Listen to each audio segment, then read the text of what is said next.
Bismillahirrahmanirrahim. Assalamu alaikum. Hürmetli televizyon görüşler. Qalbdan qalbga namlıq programımızın 7. sanını görüşünlərini qızğın qarşı alımız. Mən Abdullah Yalqın. Qadirli görürmənlərimiz, Ramazanның bu mübarək ayının hər bir gündən başlap, hər günü ibtidadın burun huzurunuzda buluyatqan programımız hər xil temalarda bu mübarək ayının hər bir minutlarını ən gözəl əməllər ilə ilmimizə ilim qoşub şu hürmetli ustazlarının ki ilmiden menfaatlenip bu ayının ki özgürüş iyi buluş münasebeti bilen hayatımızga her güne yeni bir naslarını koşup, yeni bir emellerini, ibadetlerini koşup Allah'a boğan yıkıncılığımız, Allah'a şu güzel emellerimiz bilen tehimbek yıkın boğan bendilerden buluş üçün devamlaştırılan programımız her günümüz şekilde devam kılıyordu. Allah subhanahu ve ta'ala'dan bu güzel ilimge, hakiki revişte emel kılıp bu fırsat iyini özümüzünki hasenat şu güzel nam emel defterlerimizin tehimbek Rabbimizin dergahida onu bir güzel emeller bilen bizeşki müyesser kılışını tüvencik bilen sorayımız. Bugünkü programımızdaki aziz mihmini hemen tanışıp boğan hürmetli ustaz Şarkı Türkistan Ölüm Ala Birliği azası Muhammed Yusuf Qarım'ı teklif kıldık. Saudi Arabistan'dan programımız katlaşıp oturdu. Kıymetli vaktini çıkarıp katlaşıp begal üçün aldığına köp rahmet etimiz. Rahmet. Allah razı olsun. Qadirli görürmənlərimiz programımız YouTube ve Facebook kanallarımız arqılıq tarqıtılıb oturdu. Ekran alda çıxıb durub atqan nömrümüz şundaqla ictimai üçür vasitələrdəki əlaqə vasitələrimiz arqılıq proqramımızға əlaqədar hər qandaq fikir təklif bolsa berişinlərni, sualınlar bolsa soruşunlarni ümid qılımız. Naq meydandan cavab verəmizsəkmi inşallah aldığımızdaki sanlarda mühim proqramağa əlaqədar suallar bolsa cavab verişkə tirişimiz. Şundaqla köplügən qayrindaşlarımızın bu programımızdan, bu bilimlerden faydalanış üçün hem bəhrləb qoyuşuna hem unutmağa istər. Bugünkü temamız, tünügün biz elanımızda bəgəndək intayin, mühim temalarından bir dəb qarayım. Çünkü Kur'an-ı Kerim'de Allah Subhanahu ve Teala bir sürünün ismini El-Mutaffifin süresi de yani kember güçler bizden tilimizde nait yüzəki tərcümə qılınan vaxtıda tarazıda ağanda tuluq elib başqaları bəgəndə ya ki cınlab qığa vaxtıda ya ki kemləb bəgə vaxtıda, ölçəb bəgə vaxtıda tuluq elib kem berdiğallahını körsüdü həmdi. Hem bizge sürünün beşi de bu şekilde kəlgən boğaşqa ayet. Faqatlam xuddi bu ayet şu elim setim işlərdə, tarazıda ölçəb beriş ya ki kemləb beriş degəndək nəslərdə şunun qılı qartılığandək düşünülüb gelikdikəmdi. Köpünce xalqımız nəzirdə müşündaq düşünülgən bu ayetlər. Elbette keyin biz okuğandan keyin nurgun tefsirlerini köğendan keyin bunun bütün hayatımızın, müminin hayatıdaki her qandaq sahaga, nurgun sahaga çetildik Allah'ını. Ağa vaxtıda kişiden başqalardan haqqını tuluq elib, beridiğen vaxtıda, öteydiğen vaxtıda başqalarga onu kem beriş, tuluq revişte ada qılmaslıqla hemmesiga şu ayetninki veyl ulanın halığı vay deb aşındaq ciddi bir agahlandırış berilgen, aşında xatarlik bir işqe düşüp qaldığanlığını bilgen bulduk hamdi. Şu an bugün biz şu kember güçlerinin halığı var. Ya kember güçler kim uzadı? Diyen şekilde bu meseleni bir tefsili halette tutunuş için oturuptuk. Ustazında olsa şu temamızga bir vasıta kirip kessek. Aldı bilen şu kem beriş diyen ufkumne şu lügat mühendisi nime diyen gap bunu ki bir düşünüp ötken bulsak. Bismillahirrahmanirrahim. Elhamdülillahi Rabbil alemin ve salatu ve selamu ala eşrefil murselin. Seyyidina Muhammed ve ala alihi ve ashabihi ecmain. Mutaffifin degen söz, asli tafif, intayin az degen sözden kilip çıkanda, mutaffifin kembergüçü, mutaffifin kembergüçüler. Tafif intayin az. Mutaffif kembergüçü. Hesaplaşıp olmaydıgan az boğanlık için, intayin addi boğanlık için kişiler hesaplaşıp olmaydıgan az nesini tafif deydi. Araplar şeyin tafif deydi. Özgü inmaydıgan nesini şeyin tafif. Bir qancha kilo nesinin içinde 5-10 gram kem bulap qalğan bu oxşar. Onu heç qanday adam hesaplaşıp olmaydı nesini, ancak nesiga. Lekin Allah Taala bu kişilerninki bendilerin hak hukuku Şu Allah Taala o kişilerin binasını, hakkını bina beğenmeyen, devalgallarınki cezası intayın dostunu beğenmeyenler şulan agab mutaffifin degan bir iş arqılıq ularni ahiretinin azabını agahlandırgan ve ularni ahirette işenmeydiganlar bilan o'xshash sifatga sifatlagan. Allah Taala Kur'an-ı Kerim'de bundaq degan. Euzubillahimineşşeytanirracim. Bismillahirrahmanirrahim. Veylil lil mutaffifin ellezine izektalu alen nasi yestawfun ve izâ kâluhum ev vezenuhum yukhsirun. Ala yazunnu ulaike ennehum meb'usun liyevmin azim. Kem bergüçiler qattiq azapga duchor bo'lsin yoki kambag'alchilarning holiga voy. Ular kishilardan o'lchab olganda to'liq oladi, kishilarga o'lchab berganda kam beradi. Ular büyük yerler kishilarning haqqini yeydigan, haromdan qo'rqmaydigan odamlarni oxiratga ishonmaydigan kishilar yoki oxiratga bo'lgan iymoni ojiz kishilar deb sifatlagan. Xo'sh. Allah'ın hesap aldıqanlığını cennetten Allah qılmaydı. Kem bəməydi. Ahirətə aşılmal ilib bağlı bulmaydı. Yaxşı əməl etmemiz yerə. Əfsus ki, hazır nurgun kişilər Müslümanca yürüdü, Müslümanca gep qıldı, Müslümanca namaz okuydu ama Müslümanca yaşamaydı. Mesela müminlerdek muamele kılmaydı, ahirette işenmeydiğen adamlardek iş kıldı ve ahirette işenmeydiğen adamlar yürüdü. Bu hem de efsuslarlık işlerinin biri. Hem de bu şu Ramazan münasebetiyle Allah Teala'nın kelamını doğru düşünüp intayın az közge ilinmeydiğen nasip olsun, kişinin hakkı olsa o beridir. Allah Teala'nın bu cinayet hesabındayken de aşını bilip kalbimiz yumuşak kalsa, doğru yolga kirip kalsak, emellerimizden ıslah kılsak acep emesendir. Hidayet Allah'ın kulda. Xo'sh. Ko'p rahmat. Haqiqatan deganlardek ham shu ko'pinchimiz kichik vaqtlarimizdan boshlab yoki xalqimizning nurg'unlari oyatning halqi 5idagi shu sizlar o'qib o'tgan shu yani o'qib yoki shuning tarjimasiga qarasa bu faqat shu savdo setiq qildigan ilm setimga munosabatli oyat ekan deb tushunib qoldi hamda. Chunki u yerdagi yuzaki tarjimasi shu bo'lgan ekan. Am bu butun insonning hayotidagi barliq kishining haqqiga munosabatli hamma narsaga chetildiganligini nurg'un olimlarimiz tafsirlarda bu tilga olinayotgandi.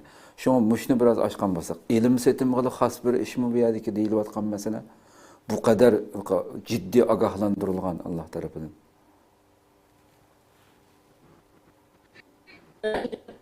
Bu ayette şu ilim ağanda tuluk elip kişilerden bəgəndə kembergüçe diyen ayet ne de umumen hemmedemnin köngülü derhal kilitkan mənisi şu satqıçığa xas, satqıçığa düşken bu ayet, şunun hakkı düşken de oylaydı hem de.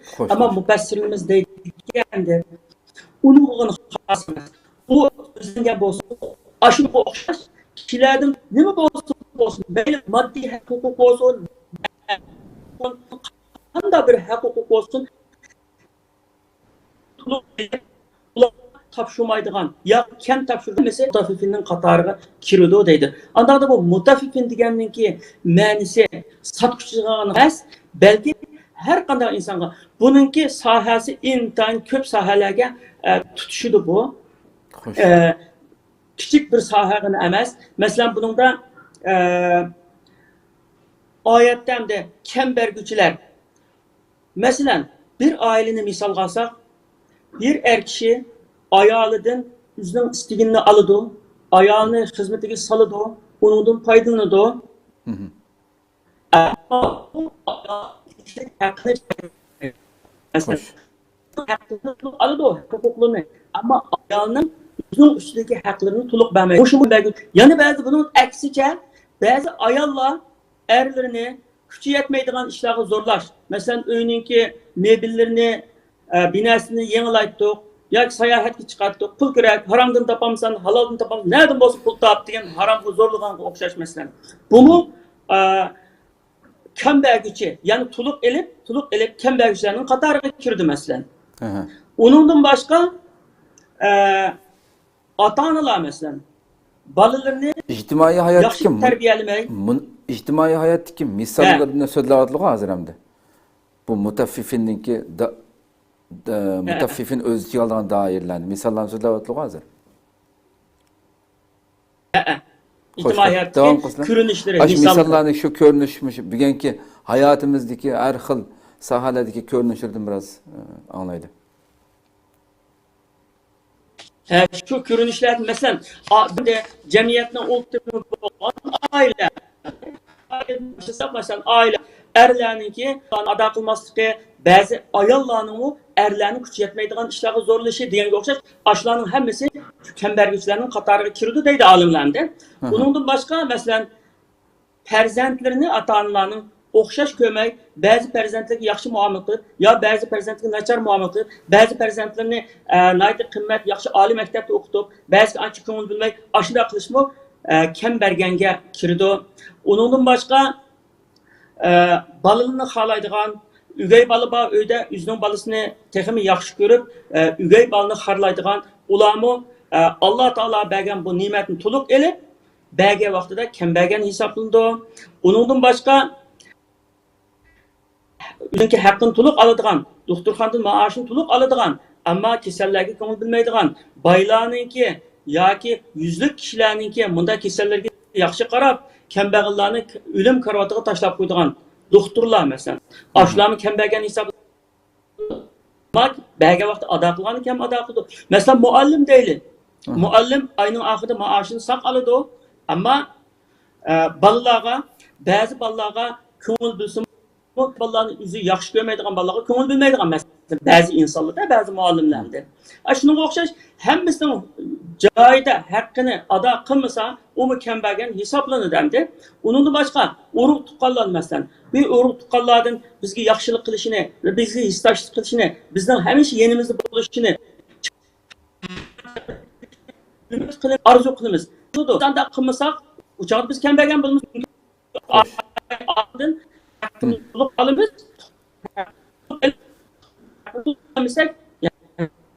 Undan boshqa qo'shnilarni masalan, ularni ko'rib, ularni ko'rib, ularga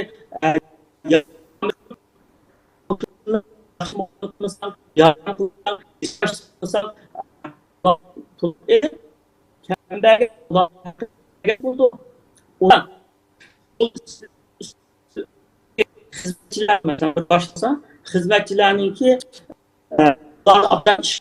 o'zi degan vazifaning ammo ular to'liq bermasa, masalan, bu shu kambag'allik bo'ldi. Undan boshqa masalan bir korxonachini degandek obdan ish qilib, o'zi xohlagancha ish qilib, maoshini, pulisini bir vaqtida bermasa, yoki kechikib turib bersa, yoki oz bersa, u kambag'allik. Masalan biz sotuvchining masalan, endi tarozida kambag'allik bu zaten oyatda aniq ku. Undan boshqa masalan odatdagi normal bahosidan molni bilmaydigan odamga qimmat setib olish yoki boshqalarning markasini choplab setish deganga o'xshash masalan, oshimi anadan pulni saq elib, og'ujini saq elib, uning haqqiga kelganda yoki jabinasi berish bilan yoki saxta narsani berish bilan yana kambag'allik. Demak, bu hayotning butun sohalariga chetiladi bu. Şu haqchiliklarning hammasini, haqsizliklarning hammasini o'z ichiga oladi. Shu haqsizlik qilguvchilar, nohaq ish qilguvchilar, ishlarni joyida qilmaguvchilar. Shuning hammasi shu kambag'alga kirdi. Bu Alloh taoloninki veylun bilan qilgan tahdidiga kirdi. Endi veylunni ba'zi ulamolar jahannamga yiring va qon to'plashgan eng azobli, yirginishlik bir azap vadisi deb tasvirlaydi. Aşağıya kirdi deb. Yani bazı mufassirlar bu veylun degan gap ashunda qilguvchilarga beddua qilganlik, ya'ni u azobga uchrasin, vayron bo'lsin deganlik bo'ldi deydi. Qandaylikim bo'lmasa ish qilib bu yaxshilik bishorat emas, yomonlikqa hamda shu ashunaniki vayron bo'lishiga. Demak hamda shu kishilarniki haq huquqiga munosabatlik masala intayin inchik masala. Haq huquq asli ikki turlik. Biri Allah Teala'nın hak hukuku. Allah Teala'nın hak hukuku, Allah Teala'ya itaat kılış. Allah Teala bizim üstümüzdeki hakkı, Allah'a itaat kılış ve tosqanlarını yeniş kılganların buyurganlarını kılış. Bu muşunu joyida qilmagan bandisini, qilma degan amrga xiloflik qilgan bandisini, xohlasa tövbe bilan, xohlasa tövbe qilmasimi kechirib o'talaydi. Ammo yana bir huquq bandilarning o'z orasidagi haq huquq bo'lib, bandilarning haqqiga mutaalliq bo'lganda, mayli u moddiy huquq bo'lsin, mayli adabiy huquq bo'lsin, mayli ma'naviy huquq bo'lsin, uni shu ziyonga uchiruvchi kechirmasa, Alloh taolo uni kechirmaydi. Shunga bu nihoyatda inchikka bir masala. Endi bandininki haqqiga munosabatli masalani Alloh taologa necha tövbe qilib, ming qatim haj qilib, bunda qilib buni yuvot qilib olmaydi. Ama Alloh taolaning haqqiga mutaalliq bo'lgan haqlarni dafsanda qilgan, urundimigan, xatolik sodir qilgan, gunoh qilgan, maniki gunohini endi tövbe bilan, haj qilish bilan yuvot qilib bo'ldi. Ammo bandining haqqiga mutaalliq bo'lgan, bandi rozi bo'lmaguncha uni biltirab qilib bo'lmaydi endi. Xo'sh.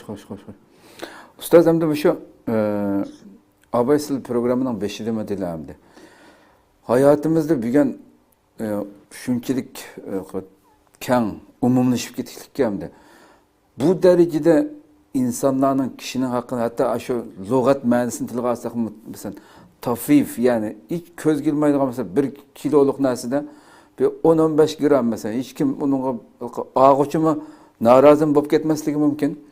Aşınçilik az bolsa mu, insanlar tarafından közge ilinmaydigan narsaning mı mushundaq derecede veyl, yani ularning haliga vay deb ular cehennemninki va'da qilinganligi ana shunda qilgan. Boshqalardan chunki ağa vaqtida to'liq elib, boshqalarga bergan vaqtida kam berdiganlar. Men hayotimda shu bo'lib shu İstanbul'da mesela nurg'un mayli Uyg'urlarimiz bo'lsin, Türkler bo'lsin, mesela bir narsani oldik, setib oldik deylik. 12 lira 75 kuruş deyli mesela çıkıp kalgan bolsa 13 liranı yakınmaylam aldığan adamı 13 lira alıp aldığan gepte ya 85 kuruş olgan bolsa. Ayet ki 15-20 kuruş ya xeridadın soralmaydı mesela manıngsız razımı mı demeydi de aşında hep kitiverdi. Halbuki ular başka yerine erkek vaxtida şu tonlap alamda top ağa vaxtida mı kuruşunu hesaplap keldi Allah xeridaga bir narsa satqa vaxtida hesaplap ani 15-20 kuruş pullarını xeridadan herkes razılıkını sormaylam elib oldu. O xeridan bu vaqt etraflarda adam bo'lgan keyin xijil olup nima ish qilmanda olsam demaydi ekanman, etrafimni qarasam mı? Ama aslında Uyg'urlarning ichida men imbob ketishgan umumlashib ketdim menimcha. Mushunday masalalarga biz diqqat qilmagan bilan Allah alaydan bir surining ismini bunda atab qiliqliqamdi. Şu an shuni masalani biraz bir üstünü biraz bir nima qilib ta'kidlagan asosda bir gap qo'yayotgan bo'lsak. Chuqum xeridaninki shu normalda norozi bo'lmasimi masalan bo'pti deb, lekin shu sotquchi chuqum so'rib etish kerak-ku deyman shu. Albatta. Manimga rozi bo'lsin masalan. Ya men poch pulam yo'q ekan deb masalan.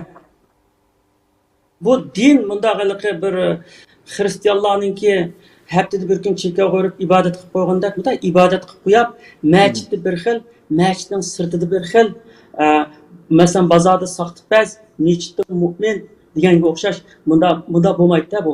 Bu din butunlay axloq, mas'uliyat, poklik. Axloq deganimiz din faqat axloq. Rasululloh sollallohu alayhi vasallam hadisi bor, men shu güzel axloqni tamomlash uchun avatdim deb. Ya'ni Rasulullohning payg'ambar bo'lib kelishining aşağısı məqsədi güzel əxlaqını tamamlaş. Yani güzel əxlaq tamamlansa din tamamlanğan olur. Yani bir hadisdə əxlaq ən mümin, ən kamil adam, ən imanı ən mümin adam, ən kamil adam deyildi. Məsuliyyət dediğimiz bu imanı etib qoyapla bunda ketqan iş yox hamdı. Bununki faqat məsuliyyəti var. Məsələn şu İslamni biz yaşaş və İslamni qoğdaş və İslamga igi chiqish məsuliyyətimiz var. Mesela bir Müslüman İslam'a mensup bulab qap turib, bu haramxo'rlik qilsa, saxtipazlik qilsa, qo'ymachilik qilsa, bu İslamga xiyonat qilgan bo'ldi-da. İslamni qo'g'dash nimasi bor, ya'ni mas'uliyati, u qo'g'dash u yoqda tursin, uni qilmay İslamning sha'niga dog' takkuzganlik bo'ldi hamda. Endi bu muomil masalasi intayin inchga. Alloh taolo shu misqal zarratin deya, "Faman ya'mal misqal zarratin khayran yara, va man ya'mal misqal zarratin sharran." Misqal zarra degan intayin zarrachilik hamda. onu tutqulamagan, kögülün bo'lmaydigan shu intayin kichik narsa. Anchalik yaxshi ish bo'lsin-mi, mukofotni ko'rib, shunchalik yomon ish bo'lsin, buning jazosini ko'rdi degandan haq huquqlardan ashunga o'xshash, ashu qonun yurdi buning. Haq huquqdan ashunda biz qolsa, shunchalik kichik narsa bo'lsin-mi, inson buni hisoblab o'ltirmasimi, Alloh taolo insonning Rabbi bo'lgan Alloh taolo bandalarga u insonning ota-onasidan ha mehribon onasidan bak kuyimchan hamdi. Rasulullah Allah Teala hakikaten kuyuncan. Rasulullah bir kadar şunu ifadeleş için sahabelerga bir esirge düşken bir ayalının ki küçük bir balısını izlep şunda alakızadı bulup izlep yürüp en ahır tepip yürükü besip uf dep yürükü besip tuğunu görüp ayalını köydüğünler mi? Ayal balısını otku taşlaydı dese size işinemsel yok herkes taşlamaydı o diyen ki Allah Teala aşı aldı aş anının balısını boğan mihribanlıqıdır mı? Bek mihriban bendilerge. Allah aşına mihriban. Allah aşına mihriban. Bendi hesapla oltumasın. Allah hesaplaydı onu. Bendinin hakkını ettirdi. Bu herkes yadı kalmaydı. Hem de helikadek süpermarketlerde, dükkanlarda mesela umum işbirlikte hem de o. Az kalan kuruşlarını hesaplamayla, onu kılmayla kaytıp vermesi aşağıdan geldiğinde kıyamet günü geçip kep kaldı. Eğer adam evde ağuçem, müşteri bular razı olup ketdi deb ko'ngli razı olup ketgan bo'lsa tamam endi masala tugidi. Agar razı olmay mush qaytirib bermidi ya mushni ya hijillab diyanmadim men oxiratda birasi deb ketgan bo'lsa shu oxiratda birdi. Oxirat bu qanday birdi desa Rasululloh sollallohu alayhi vasallamning bir hadisi var hemen bizde meşhur. Kıyamet günüde bir adam nurgun namaz bilen, nurgun ruzu bilen, zakat bilen, hac bilen yani nurgun ibadet bilen şunda ibadetler cip bulab bardı. Lekin o birinin hakkını yegan biriga töhmet qilgan, birininki obro'yini tushirgan, birining qanini to'kkan, birisini tillagan, ish qilib shunday yomonliklarni qilgan. Anda mushuning yaxshi amallarini shu yomonlik qilingan odamlarga epirdi deydi. Uchoqda u pul ya binas ilib borgan yaxshi amal ilib bordi ya. Banasini epirdi, kasasida shuni epirdi. Yaxshi amal bor, yaxshi amaldan epirdi. Agar shu yaxshi amali tugab qolsa, shu odamlarning haqsizlikka uchragan odamlarningki günahlarını onu yütküzüp dozağa kirdi. Sahih hadis hem de koçan. Sahih hadis. Demek, muşunda küçük hak hukuklarını riayet kılmayan adam kıyamet günü yüzden yaxşı emellerden biridir. Yaxşı emellerden biridir.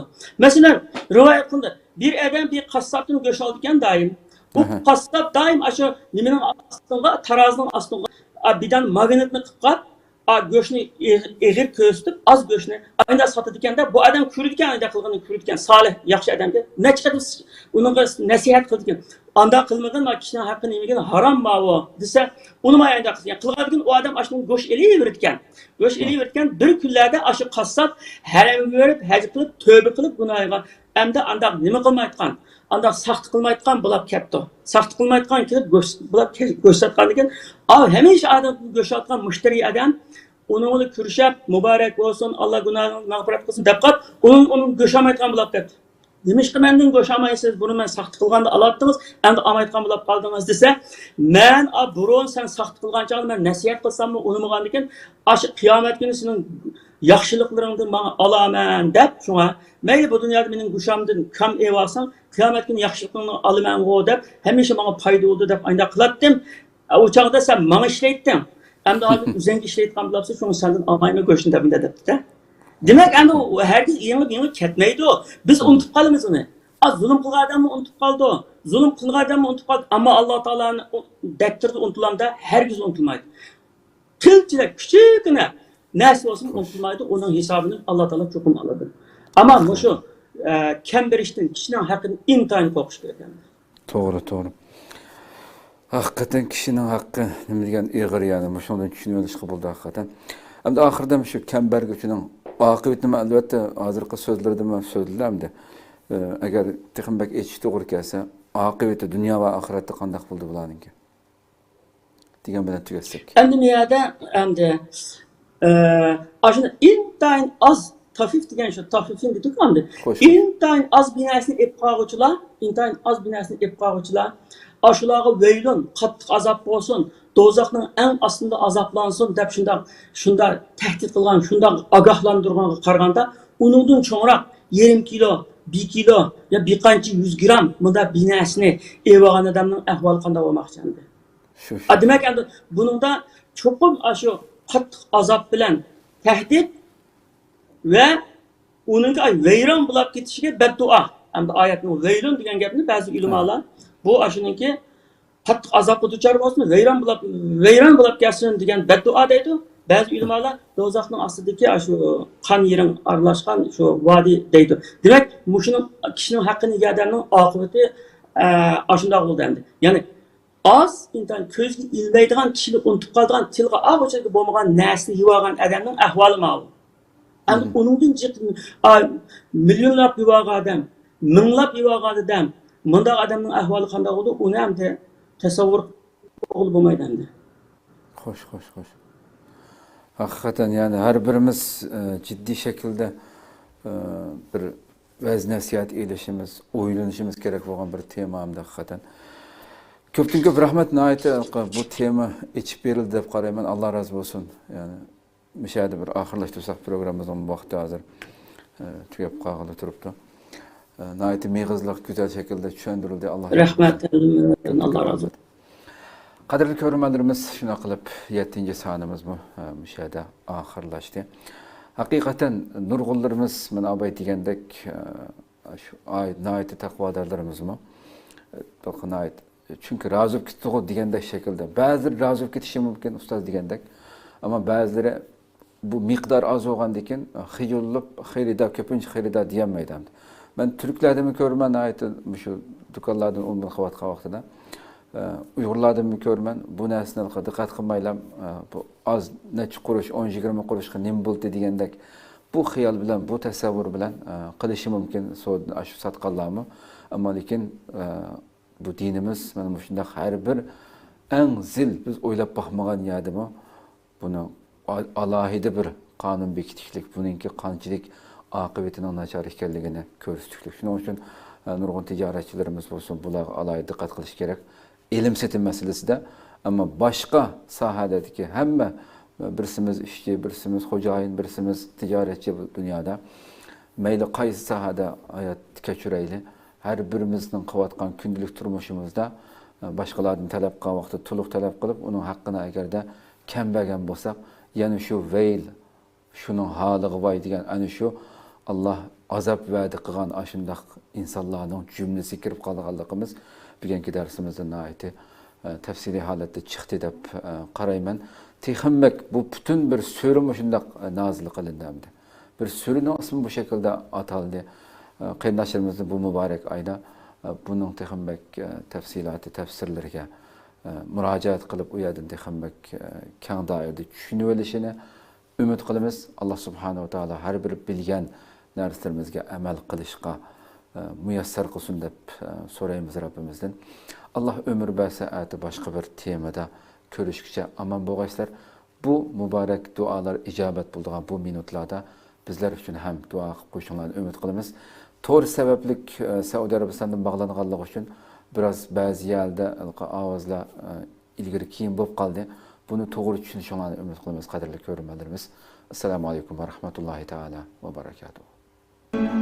يا نور الهلال أقبل تعال فالشوق طال والقلب سما نحو السماء